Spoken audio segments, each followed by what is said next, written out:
com essas questões de final de ano, principalmente porque é meio que uma tradição falar dos problemas, das brigas que acontecem nas reuniões familiares de Natal, quando os parentes sumidos se reúnem e sempre sai encrenca, sai briga.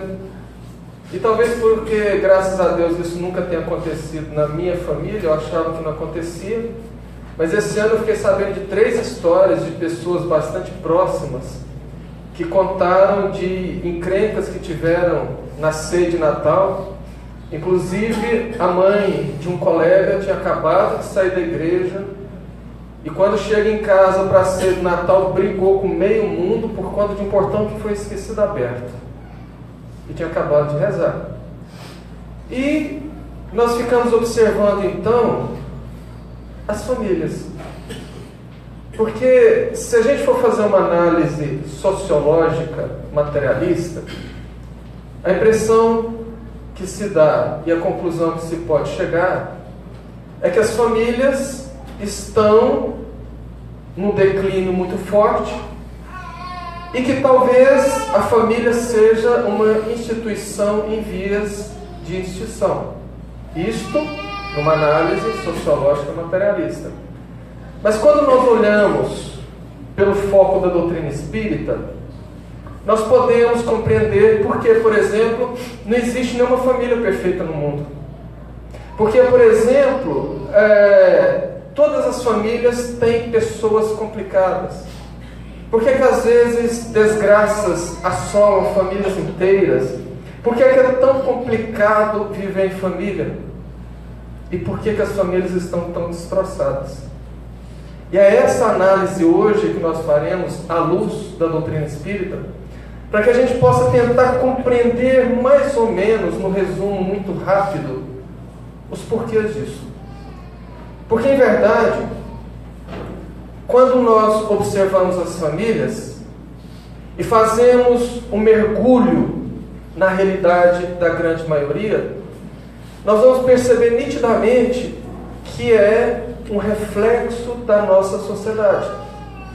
Porque, nesse caso, o macro reflete o micro. E quando nós observamos a sociedade, o que é que nós percebemos? A corrupção desvairada, a sexolatria, os vícios como um todo. E quando nós observamos as famílias, é exatamente isso. Porque a sociedade é um grande organismo cuja célula principal, a célula máter, é a família. Nós vivemos em família justamente para aprendermos a viver em sociedade. E outro ponto é muito crucial também, a formação das famílias. Eu já contei essa história aqui várias vezes, mas como sempre tem gente nova, eu acho que é oportuno. Há mais ou menos 2 anos atrás, eu estava fazendo uma palestra em Mineiros, para uma escola pública municipal, para um grupo de 400 alunos numa quadra de esportes, numa faixa etária entre 9 e 14 anos, portanto, pré e adolescentes. E para eu pudesse mensurar o que eu ia falar, eu fiz uma pergunta. Quantos aqui, 400 alunos, quantos aqui vivem com os pais? Ou seja, quem aqui não é filho de pais separados? Dos 400 alunos, apenas 4 levantaram as mãos. 1%. 1% daqueles alunos tinham uma família, por assim dizer, formada. Os demais, todos eram filhos de pais separados. E aí, quando nós projetamos para a sociedade, nós entendemos um pouco. A pergunta 774 do Livro dos Espíritos, Kardec fala sobre isso. Que nós vivemos em família para aprendermos a viver na sociedade. Para aprendermos a viver a grande irmandade que é a humanidade. Porque em humanidade somos todos irmãos. E Deus nos faculta esses estágios em menor grau, para que no futuro, como espíritos puros, por assim dizer, nós possamos conviver com toda a diversidade, com todo o grau evolutivo, de maneira baseada no amor. Lá na pergunta 115 do Livro dos Espíritos, Kardec explica que Deus nos criou simples e ignorantes. Simples, sem complexidade. Ignorantes, sem conhecimento. E a partir daí nós vamos galgando todas as etapas da evolução pelos 4 reinos. Do mineral ao vegetal, ao animal, ao hominal, no qual estamos caminhando para a angelitude. Agora, em cada reino desse, nós vamos aprendendo a convivência. Se observarmos, por exemplo, os animais não formam família da maneira que nós entendemos. Um potro, por exemplo, acaba de nascer, ele meio que cambaleia, logo alguns minutos depois já está caminhando, pulando, brincando, depois vai mamar, e tão logo já esteja, digamos assim, independente, ele ganha vida. Os animais selvagens, tão logo já entram no modo de que possam sobreviver, a mãe geralmente ensina a caçar, ensina a se virar, e a partir dali ele ganha vida e vai procriar, e vai se alimentar. Agora os seres humanos não. Nós somos seres gregários, ou seja, seres sociais. Nós precisamos da convivência, porque é na convivência que nós aprendemos. E Deus o fez assim para que nesta convivência nós aprendamos a tolerar, e depois da tolerância nós aprendamos a amar. Porque se assim não fosse, aconteceria o que Kardec perguntou na pergunta 775 de Livro dos Espíritos. Qual seria para a sociedade o resultado do relaxamento dos laços de família? É a resposta dos Espíritos: a recrudescência do egoísmo, ou seja, o aumento do egoísmo. Se acabassem as famílias, nós teríamos o aumento do nosso egoísmo. Porque nós, seres humanos, principalmente no estágio que estamos hoje na Terra, muito mais próximos da animalidade do que da angelitude, nós ainda temos sentimentos muito básicos, como inveja, raiva, sentimentos não, emoções muito básicas, como inveja, raiva, orgulho, que é o grande mal da humanidade, e o egoísmo. Geralmente, quando nós convivemos com pequenos grupos, a tendência é que, como seres territorialistas que nós somos, competitivos que nós somos, observe, emoções e sentimentos muito mais próximos da animalidade do que da angelitude. Os animais são territorialistas, os animais são competitivos, e nós ainda trazemos isso. E o que ocorre quando nós temos, por exemplo, uma convivência na escola, no trabalho? Logo arrumamos a encrenca com alguém. É alguém que a gente não vai com a cara, é alguém que a gente acha que está se metendo no nosso espaço, é alguém que nós queremos manter distante, com medo de que ele possa tomar o nosso lugar. E assim nós vamos tentando nos impor, e para tentar nos impor, nós vamos ganhando inimizades. E essas inimizades vão gerando sentimentos negativos, de ódio, de rancor. É muito comum você ouvir músicas, principalmente nos funks, nas sertanejas, e você vê principalmente mulheres comentando em redes sociais sobre as inimigas. Tem gente que acha a maior vantagem dizer que tem uma inimiga, que tem um inimigo, que não leva desaforo para casa, que tem tal e qual que não gosta, que não vai com a cara, e fala isso aos 7 ventos como se fosse bonito, uma grande vantagem. E desconhece que o ódio é o laço que mais une as pessoas. Quer continuar junto com essa pessoa em outras reencarnações? Odeie. Faça inimizades. E Deus, sabendo que nós somos assim e caminhamos dessa maneira, criou a convivência familiar. Porque quando nós, no decorrer da nossa evolução, vamos criando problemas com pessoas, vamos criando inimizades, a lei divina age igual os pais agem com dois irmãos que brigam. Brigaram, vem cá, pega na mão, pede desculpa, se abracem, vão fazer tal atividade junto. Quer dizer, dependendo do grau da briga, os pais vão determinando coisas mais fortes. A lei divina age da mesma maneira. Quando a gente tem alguma encrenquinha mais simples, quando, digamos, ela é suave, a lei divina nos coloca próximos a essas pessoas num ambiente de escola, num ambiente de trabalho, num ambiente qualquer que vá nos dar convivência suficiente para que com o tempo se desfaça aquela inimizade criada antes.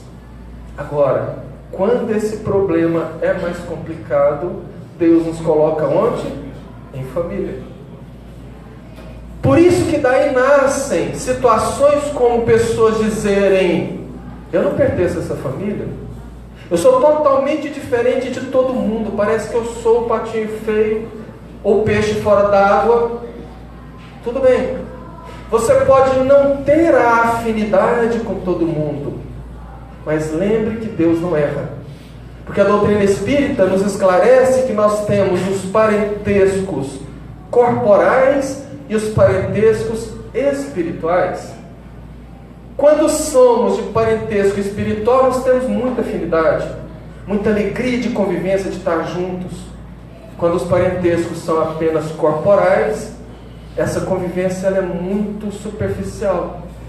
Geralmente a pessoa sai de casa depois de um determinado tempo e some na vida, some no mundo, ou por poucas coisas brigam e não tem aquele apego. E o Evangelho segundo o Espiritismo trata disso no capítulo sobre parentesco corporal e espiritual, item 8, quando os Espíritos explicam: os laços de sangue não estabelecem necessariamente os laços espirituais. O corpo procede do corpo, mas o espírito não procede do espírito, porque o espírito, existe antes da formação do corpo. O pai não gera o espírito do filho, fornece-lhe apenas o envoltório corporal, mas deve ajudar no seu desenvolvimento intelectual e moral para o fazer progredir. Ou seja, essas que se dizem feministas e que defendem o aborto e dizem: o corpo é meu, eu faço do meu corpo o que eu quiser, elas estão meio certas. Ela pode até dizer que o corpo é dela, embora seja um empréstimo de Deus, mas é dela. E ela pode fazer o que quiser, sim. Mas o que ela esquece é que o corpinho, o filho gerado dentro dela, não é dela. É uma outra vida, é um outro corpo e não pertence ao corpo dela. É um outro ser. Portanto, ela não pode fazer com aquele filho o que ela bem entender. Porque o pai não gera o espírito, ele gera o corpo, o envoltório corporal, que também a mulher não consegue gerar sozinha. Precisa do espermatozoide masculino, do pai. Então, os espíritos aqui explicam que o espírito ele pré-existe ao corpo. Portanto, quando se nasce num grupo familiar, esse grupo familiar pode ser de espíritos afins, que têm afinidade, e de espíritos desconhecidos. Porque, na verdade, a família não é um grupo de pessoas jogada ao acaso, mas é um grupo de pessoas que passou por uma programação extremamente complexa e necessária para que aqui seja daquele jeito. Porque, como eu disse no começo, é no lar que aprendemos inicialmente a tolerar, para que depois nós aprendemos a amar. Só que tem gente tão complicada e tão mimada que é de difícil convivência. E ela acha que todo mundo tem que fazer do jeito que ela quer. Ela acha que o mundo inteiro tem que girar em torno do umbigo dela. Ela acha que todo mundo está errado, mas que só ela está correta. Eu conheço uma mulher que já casou 8 vezes. E ela insiste em falar que não tem homem que presta no mundo. E um dia, conversando com ela, eu falei: vem cá,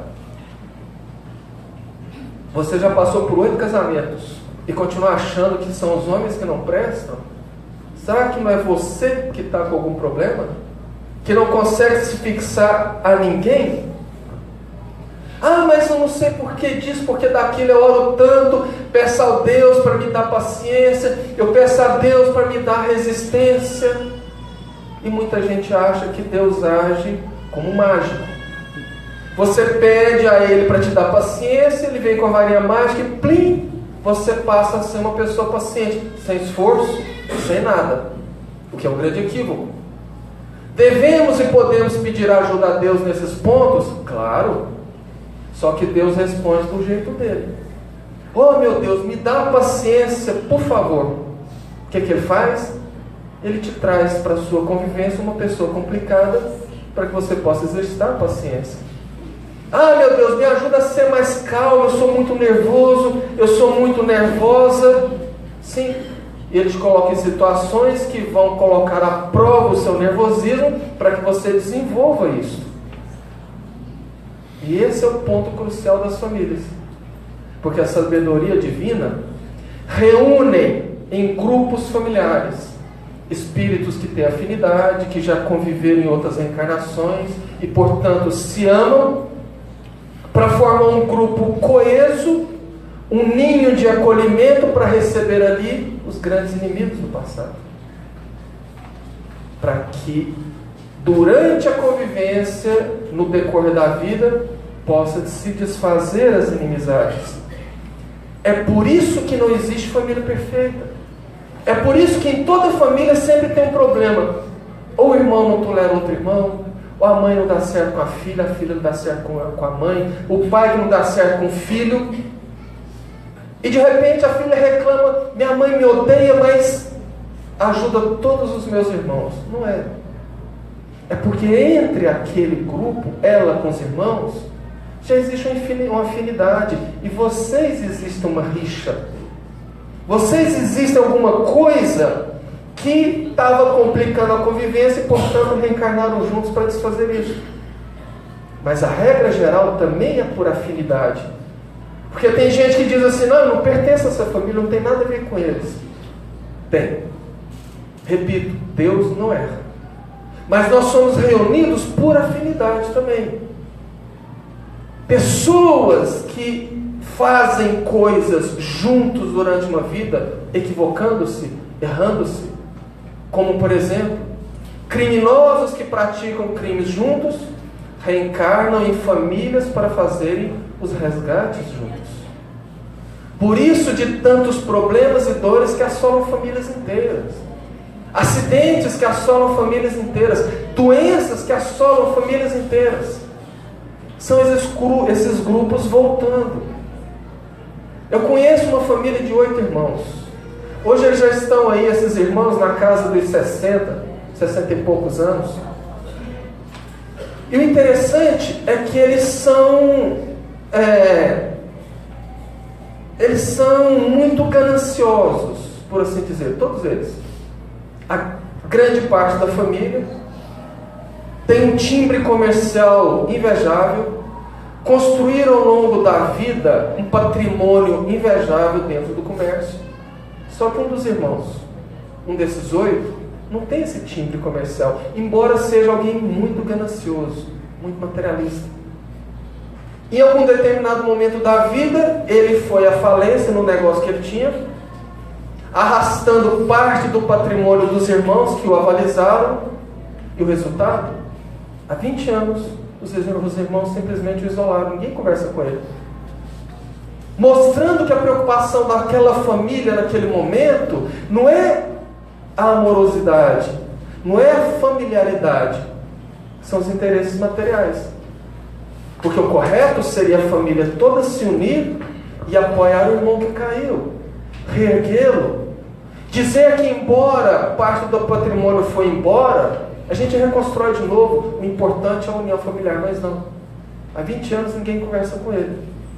Mostrando que por afinidade são grupos espirituais, mas que não têm um parentesco espiritual, mas tão somente corporal. Porque estão unidos pela afinidade, pelos interesses, não pelo amor. E isso também justifica situações que eu já participei em família e que explica isso. Numa história muito próxima, se tiver algum parente aqui vai se identificar, e que nós só descobrimos por conta de uma obsessão muito forte.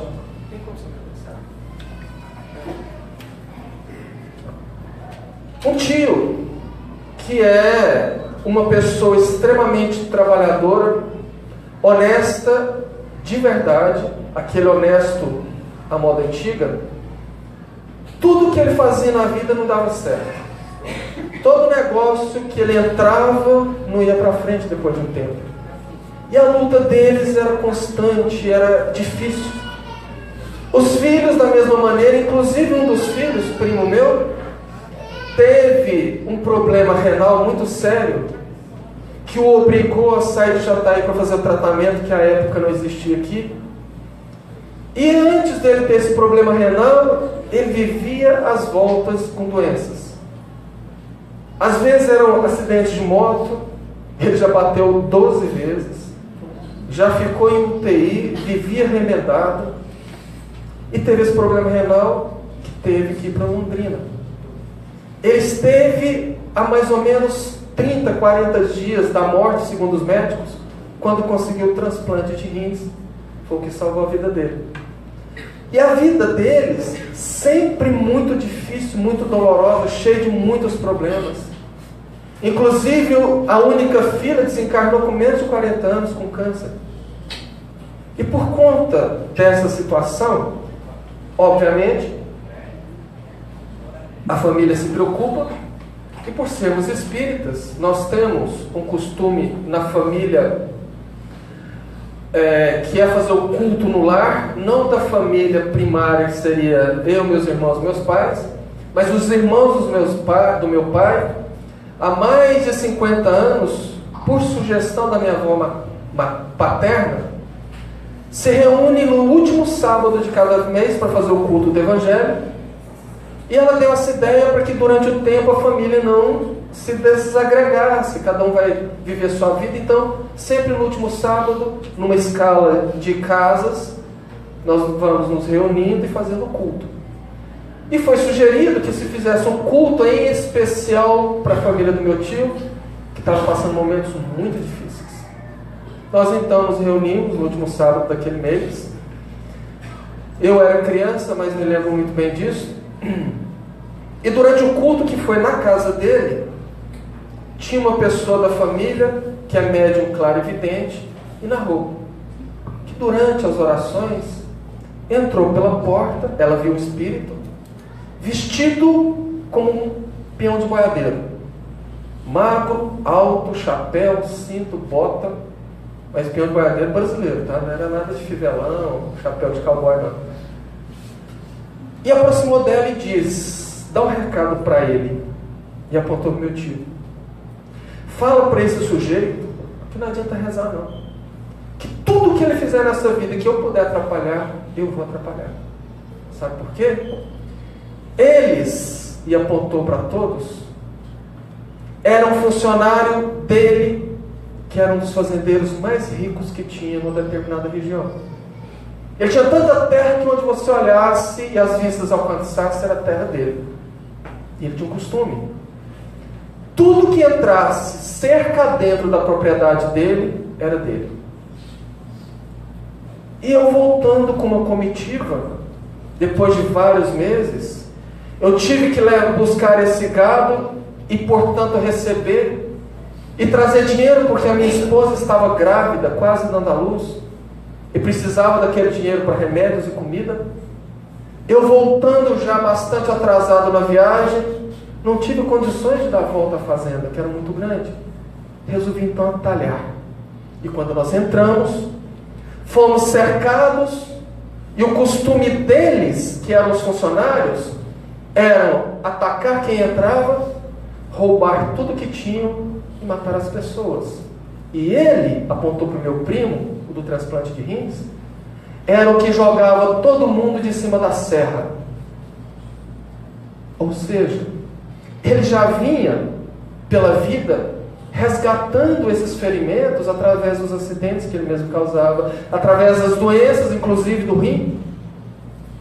Mas existia um caso de obsessão que atrapalhava mais ainda, mostrando que aquele grupo familiar, que sofria muito e que por tudo que fazia estavam juntos, eram espíritos que caíram juntos e estavam, pela lei da reencarnação, voltando para resgatarem juntos.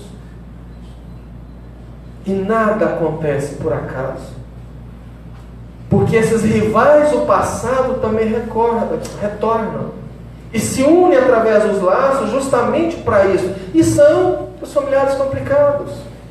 Tem uma história do Chico que conta que uma mulher chegou para o Chico e falou: Chico, eu não suporto mais. O meu marido é um ébrio contumaz, portanto, um alcoólatra. Briga, bate, não junta nada. E diz o Evangelho que eu devo perdoar 70 vezes 7 os erros. Portanto, Chico, fazendo as minhas contas, eu já perdoei mais de 70 vezes os erros dele. Eu queria me separar. E o Chico disse: minha filha, você não entendeu. Quando Jesus disse para a gente perdoar 70 vezes 7, não é os erros, é cada erro. Cada erro você perdoa 70 vezes 7. Poxa, Chico, mas tudo bem então. Mas de toda forma já está bom, de bom tamanho. Porque a gente já está velho, já viveu muito. E eu já acho que ele não vai durar muito tempo, porque é um alcoólatra muito sério. E eu já o tolerei até aqui, vou tolerar mais um pouco, porque aí quando a gente desencarnar eu me livro desse encosto. Também não, minha filha. Porque veja bem, até aqui você tolerou ele. Se você continuar apenas tolerando, você retornará com ele para aprender a amar. E aí fica para a sua escolha. Porque a reencarnação, meus queridos, é a única doutrina que explica por A mais B a justiça divina. É a única doutrina que explica a justiça divina. E alguém fala assim: não, mas não tem nada a ver. Porque se essa tal de reencarnação existisse, eu me lembraria. Se eu tivesse mesmo esses problemas com a minha família que você diz, eu me lembraria. Eu ouço muito isso, principalmente de pessoas de outras religiões. Se a reencarnação existisse, eu lembrava do passado. Mas eles conhecem que a principal função que tem sobre a reencarnação é não lembrarmos do passado. Deus permite essa cortina que nos oculta o passado justamente para facilitar nossas vidas. Imagina se você descobrisse no átimo de tempo que o seu familiar que você mais ama nessa reencarnação foi na realidade uma pessoa que te prejudicou muito. Você seria capaz de amá-lo? De continuar amando?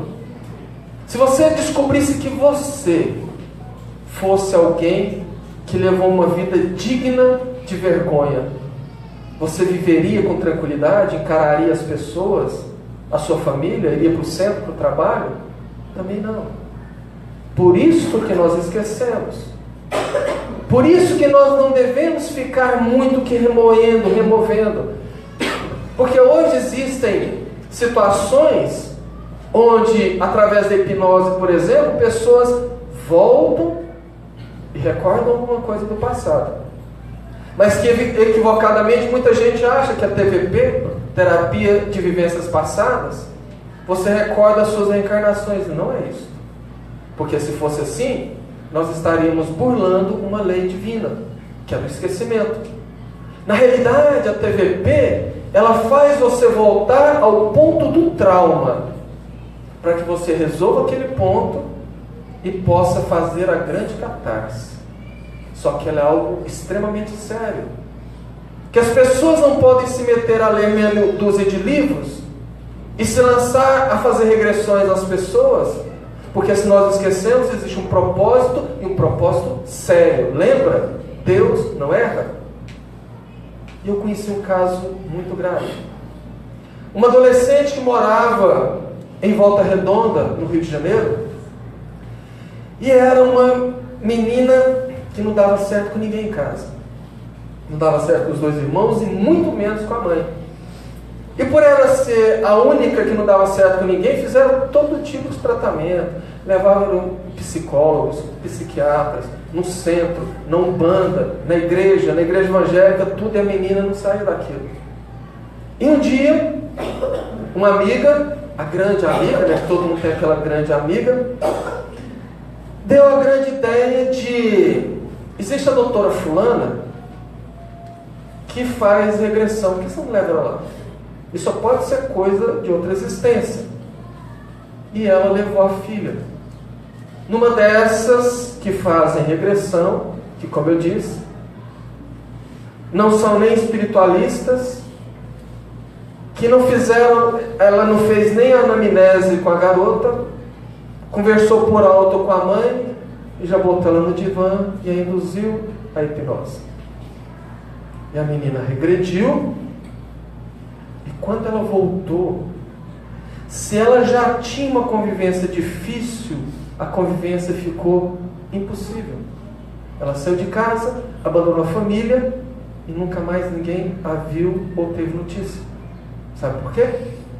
Porque durante a regressão, num determinado momento, ela se viu num tempo recuado, dentro de um casebre de madeira e palha com a família dela, numa noite, num terror, num desespero gigante. E ela então começou a narrar que ela estava ali com a família dela presa por pessoas que estavam montadas a cavalo do lado de fora, cobrando uma dívida. E ela então começou a narrar que eram 3 pessoas, 2 à frente e o líder atrás. Ela narra então o momento que esses 2 da frente atearam fogo na casa que estava trancada.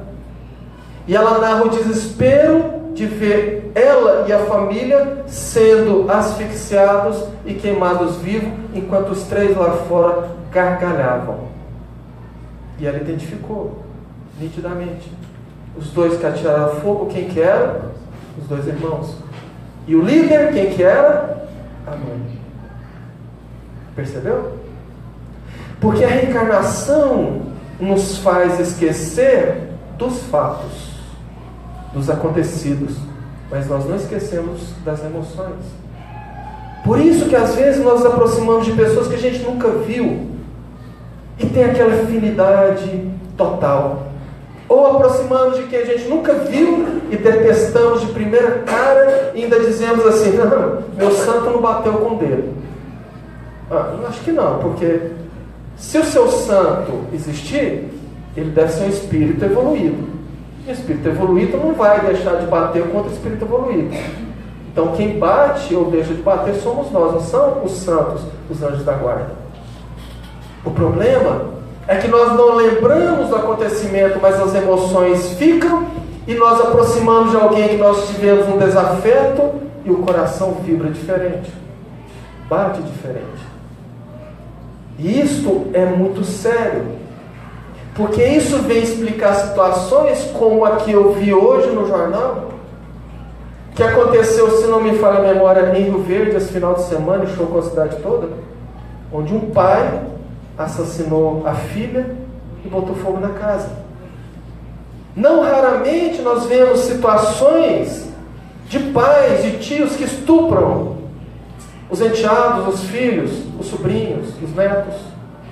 De pais que matam filhos e filhos que matam pais, e a sociedade vê isso de maneira estarrecida. São monstros. Não são monstros. São doentes espirituais.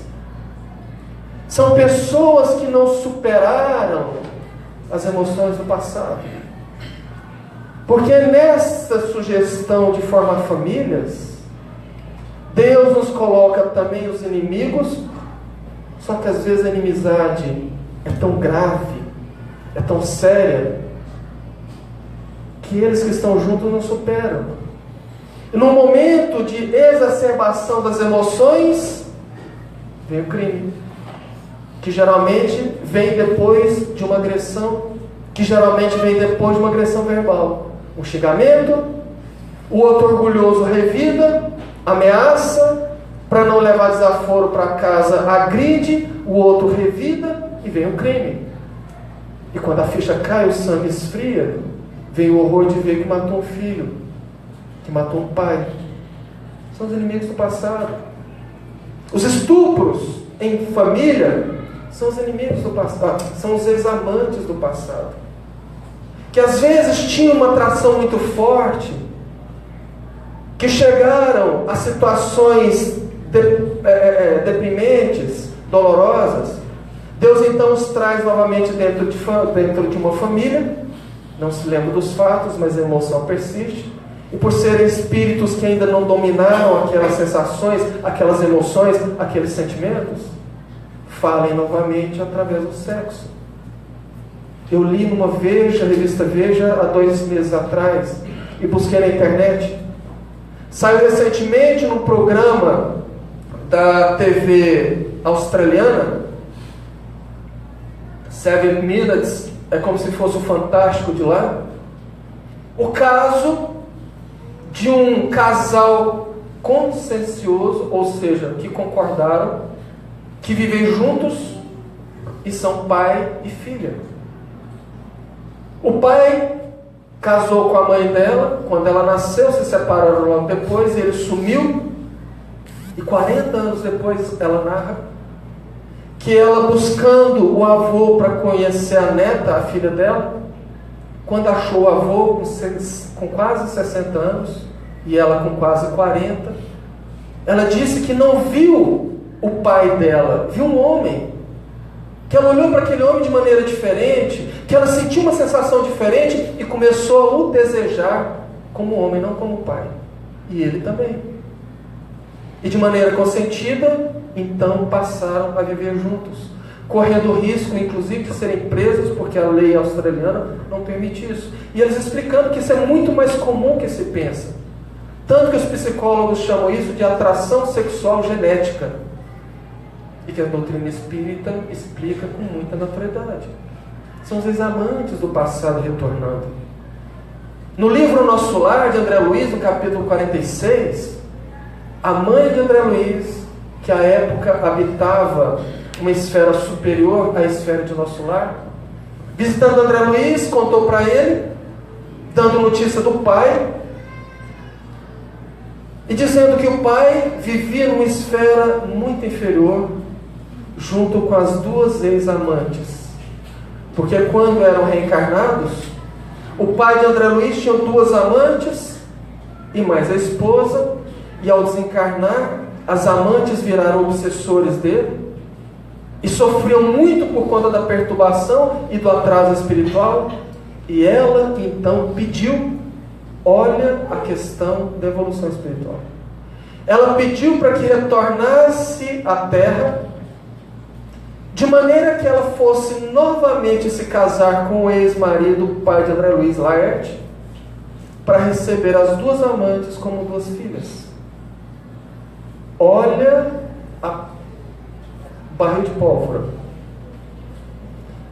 Precisa de um espírito muito evoluído para dar conta de conduzir isto.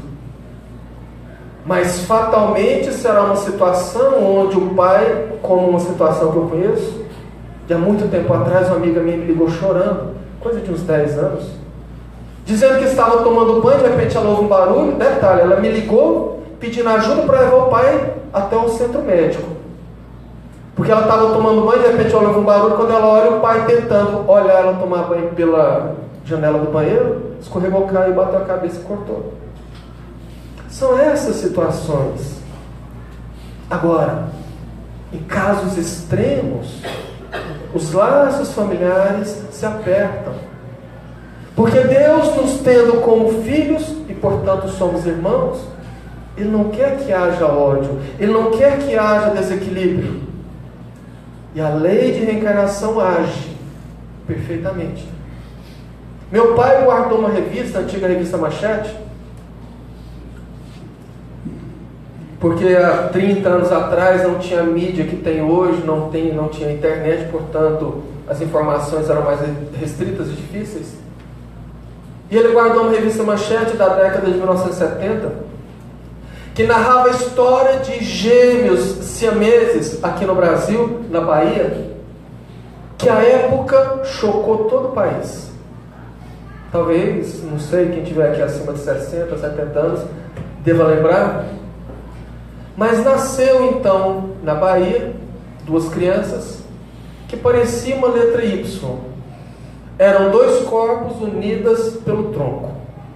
Tinham, portanto, 2 pernas, mas a partir da cintura, cada corpo por um lado, com 2 cabeças, 2 braços. E eram 2 individualidades. E quando aquelas crianças nasceram, os médicos disseram, olha, pela particularidade do organismo deles, eles não vivem mais do que 15 anos. Porque do estômago para baixo, todos os órgãos eram únicos. Era diferente de crianças que são separadas, que têm órgãos em comum, mas que às vezes a cirurgia permite e dá para separar, ou pelo menos salvar uma vida. A deles não. Não tinha como cortar no meio. E o interessante é que cada perna era comandada por um deles, por um cérebro. E eles então viviam muito bem. Viviam rindo, viviam brincando, porque desde criança eles tinham que entrar em acordo para tudo.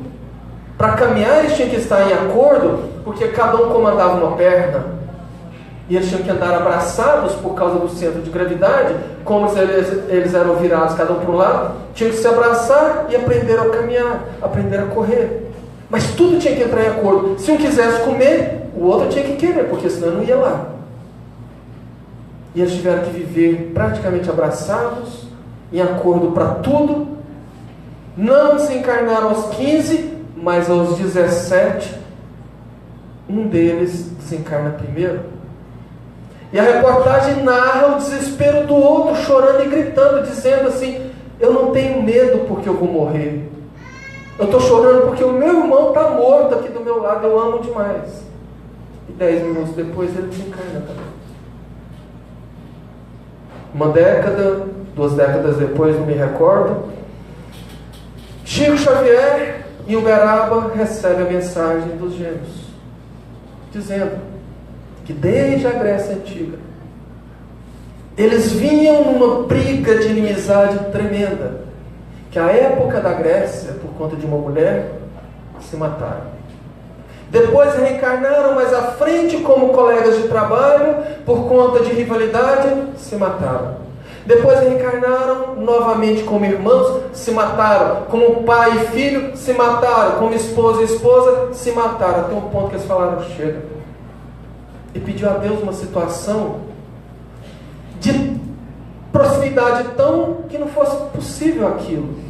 E nasceram pregados.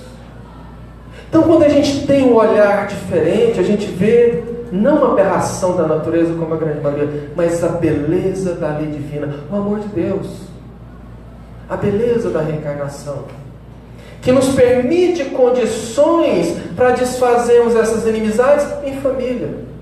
E Deus é tão sábio, que nos envia os nossos inimigos como bebês rechochudos, fofinhos, cheirosinhos, gostosinhos. Aquele bebezinho que a gente olha e fala, nossa, tão gostoso, dá vontade de comer. Aí você começa a criar, vira adolescente, mostra que veio, e o pai fala, não sei por que eu não comi. E dali para frente vem as encrencas e os problemas. Mas o amor daquela fase já diminuiu mais.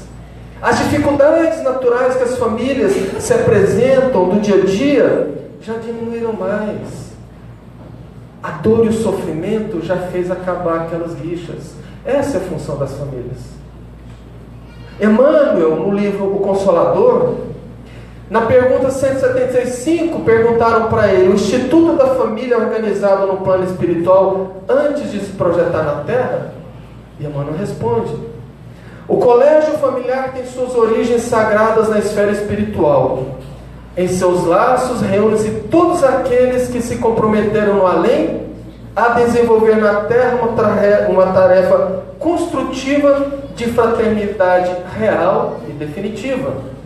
Preponderam nesse instituto divino os elos do amor, fundidos nas experiências de outras eras. Toda vida, aí ocorrem igualmente os ódios e as perseguições do pretérito obscuro, a fim de se transfundirem em solidariedade fraternal, solidariedade fraternal com vistas ao futuro. É nas dificuldades provadas em comum, nas dores das experiências recebidas na mesma estrada de evolução redentora, que se olvidam as amarguras do passado longínquo, ou seja, que se esquecem, transformando-se todos os sentimentos inferiores em expressões regeneradas e santificantes. Purificadas as afeições, acima dos laços do sangue, o sagrado instituto da família se perpetua no infinito através dos laços imperecíveis do infinito. Resumindo tudo que eu falei. É por isso então que nós temos assim. Agora, a responsabilidade dos pais é fundamental. Lembra das 400 famílias cuja 396 já estavam se desfeitas? Que serão dessas crianças lançadas na sociedade no futuro? Serão os desequilibrados, os delinquentes, os lutadores que não tiveram apoio nem exemplo, que vivem batendo cabeça por aí, cuja responsabilidade são dos pais. Porque a família é feita por essa função que eu disse, mas como principal, para formar a personalidade dos filhos. E esses pais egoístas que pensam muito mais neles do que nos outros, não se preocupam com a formação da família. Quando não dá certo, simplesmente se separam. E esquecem ou desconhecem que a formação de uma família é extremamente complexa. Você juntar no plano espiritual espíritos que têm situações a serem lapidadas, que aceitem receber esses espíritos, não é fácil. Trazer todo mundo à Terra para a programação correr não é fácil. E às vezes se passam séculos para conseguir reunir dois pais para receberem no lar aqueles inimigos, para desfazer uma inimizade muito grande, e quando a mulher engravida, ela aborta. Deu para perceber o quão grave é o aborto, além do crime hediondo e covarde? Você pode estar abortando o futuro descobridor da cura do câncer. Você já pode ter abortado o futuro descobridor da cura da AIDS. Ou você simplesmente pode ter abortado alguém que você pediu para receber e desfazer séculos de problemas. Ou às vezes a nossa imaturidade traz a isto. Fazemos a programação. O Paulinho vai reencarnar, a Mariazinha vai reencarnar. Aos 20 anos vão se conhecer, vão se enamorar. Aos 25 vão receber os filhos que precisam passar por essa e aquela situação para resgatar tal e tal coisa. Ok, fazem compromisso e reencarnam. Só que às vezes a Mariazinha, aos 17, entra no quente da adolescência, sou muito bonitinha, quero curtir a vida, vai para uma festa, conhece um garoto, transa com ele e engravida dele. Ele já não vai conhecer mais o Paulinho aos 20 anos, porque ela desviou o caminho dela por conta de uma inconsequente responsabilidade. E às vezes ela até reencontra com o Paulinho, mas aos 50, 60 anos, perderam toda a reencarnação. Percebeu o quanto nós somos infantis às vezes? E Kardec perguntou então, pergunta 582, caminhando já para o final. Pode-se considerar como missão a paternidade? A resposta é longa, mas vamos só na primeira frase, que ela resume tudo. Os espíritos respondem: é sem contestação possível uma verdadeira missão. Agora lembramos que a educação não se dá pelo faço o que eu falo, mas não faço o que eu faço. Ela se dá pelo exemplo. E como nós encontramos os pais hoje educando os filhos através do exemplo? Telefone toca, meu filho, vai lá, atende e fala que eu não estou, ensinando a mentir. Vai com o filho para o shopping, abre o vidro, joga o lixo pela janela, ensinando a como não ser cidadão. Chega no shopping com preguiça de andar 30 metros, para lá na vaga especial, ensinando ao filho a burlar as leis. Bebe em casa, ensinando o filho o alcoolismo. Bate na mãe, bate no pai, ensinando o filho que quando ele for para uma festa ele pode brigar e bater em todo mundo. Que quando ele casar ele pode bater na esposa. E aí vem o que diz no Evangelho segundo o Espiritismo. Ao retornar para o plano espiritual, Deus perguntará: o que fizestes do filho que te confio? Fica essa pergunta então para a gente refletir. E de repente colocar como resolução de ano novo: ah, mas eu não sou casado, vai ser um dia. Ah, mas eu não tenho filho, vai ter um dia. E a pergunta é: o que fizestes do filho que te confiei? Porque a sociedade é hoje reflexo das famílias. Então, se a gente quer mudar a sociedade, não adianta pôr polícia na rua, não adianta prender, matar, bater. Só resolve educando. Educando e reeducando as famílias. E a educação das famílias começa por quem? Pela gente. Porque precisamos nos reeducar para podermos educar os filhos. Porque ninguém dá o que não tem. Ninguém dá educação se não tem. Então, se nós queremos daqui 100 anos ter uma sociedade melhor, comecemos hoje a mudar as nossas famílias. Comecemos hoje a mudar nós mesmos. Porque ninguém está aqui passando férias. O planeta Terra não é um grande espaço. Pelo contrário, é muita responsabilidade. Nós erramos muito. Então agora, chegando no dia 30, 31, naquelas resoluções de ano novo, que já está quase que virando a folha, que a gente olha e acrescenta algumas nas que do ano passado a gente nem cumpriu, que tal colocar isso? Fica a sugestão. Que Jesus abençoe o ano novo de todo mundo, muito juízo nas festas, bom final de semana, obrigado e que Jesus nos abençoe.